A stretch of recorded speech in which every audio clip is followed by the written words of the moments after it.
Partners talaga tayo in anything, in most things. Because again, health and information go hand in hand.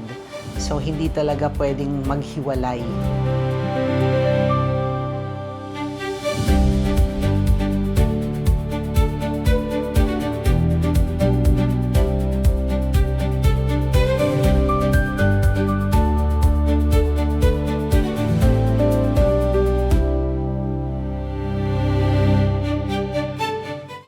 Sa bawat ospital, may mga kwentong hindi agad nakikita.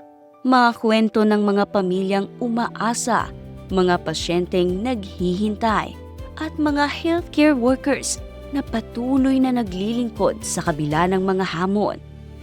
At para sa maraming Pilipinong hirap makakuha ng dekalidad na serbisyong medikal, malaking bagay ang bawat kamay na handang kumalinga.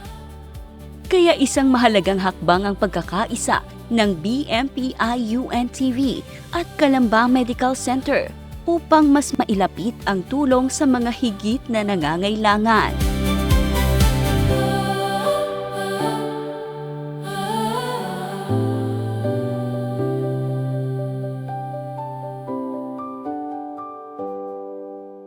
Our presence here demonstrates our belief that by partnering with the BMPI, your organization, which is truly committed in helping the underprivileged and the underserved, is there, and we would like to be a partner to you and also a link to be able to reach out to more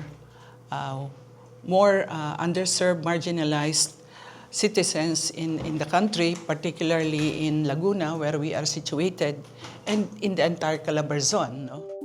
Higit pa sa isang formal na kasunduan, ito ay pagkakaisang naglalayong makapaghatid ng mas malawak na paglingap sapagkat mas maraming buhay ang naaabot kapag nagkakatuwang ang serbisyong pangkalusugan at public service. Para sa Calamba Medical Center, mas nagiging makabuluhan ang paggamot kapag nakakarating ito sa mga taong madalas ay walang kakayahang makapunta sa ospital. We believe that we are now more effective because of the synergy. Our hospital will be able to help a lot more, and our doctors will be able to heal and serve, particularly those cases in which our fellow citizens are having difficulty to have access. Ngunit kasabay ng mabilis na pagkalat ng impormasyon, lumalaki rin ang hamon sa pagtukoy kung alin ang totoo at mapagkakatiwalaan. Kaya mahalaga para sa mga healthcare institution ang pagkakaroon ng mga katuwang na may integridad at pananagutan sa paghahatid ng tama at makabuluhang impormasyong pangkalusugan sa publiko. Napakadaming misinformation and disinformation going around, di ba? Mahalaga na may partner ka na yung yung legitimate at pinaniniwalaan. Para kay Dr. Rodora Ocampo, hindi lamang husay ang kailangan sa paglilingkod, kundi pati malasakit. Dahil sa likod ng bawat serbisyong naihahatid, may mga buhay na umaasa na sila ay mapapakinggan at matutulungan. Tagline ng CMC is, kalingang may husay at puso, di ba? So, kailangan lahat ng partners namin may husay at puso din. So, importante talaga na kung mag-partner ka, shared values, shared vision.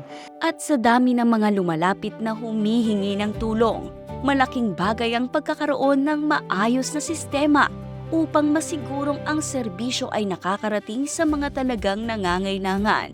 Isang bagay na binibigyang halaga ng magkabilang panig sa pagkakaisang ito. Lahat naman ng hospital gustong tumulong, but it's always good to have a framework ng pagtulong. So on our part, sigurado kami kung sino yung dapat tulungan kasi kayo na yung naghahanap, kayo yung nagsasabi na ito yung mga dapat tulungan. So malaking bagay sa amin yun.